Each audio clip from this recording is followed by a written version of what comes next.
If you look at movies and television, if you were around and old enough to remember the 70s and 80s, you will remember that the skinny, we didn't even call it skinny jeans, it was just regular fit jeans, and there were dudes who wore it tight.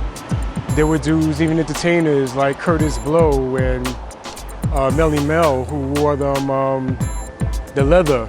Rick James wore the leather. And everything was tight, and the jerry curls were dripping, and sometimes the jerry curls were more in the afro state. But the bottom line is the masculinity back then wasn't sacrificed. It was very strong. It's so funny, I was looking at the movie, I never heard of it. Maybe I saw it, but don't remember. Hard Lessons by Denzel Washington. It was in 1986, starring Lynn Whitfield. I noticed like the 80s look. I mean, they had the soundtrack and everything going, the break beats, all of it. And it was a real good movie, good feel-good movie. But the energy was just very, very masculine. You know, they had the gangs, very typical of what it was back then, but it was not the energy of today. In my mind, there's no comparison. What they're doing today, it's very effeminate, feminine.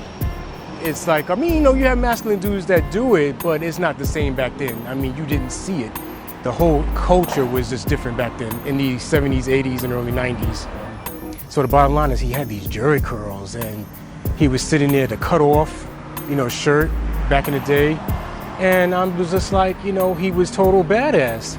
Nothing feminine at all. And I'm like, how can the millennials compare what is going on today in the 2010s, and actually it started in the 2000s, with what happened back then? I'm sure you will agree, no comparison.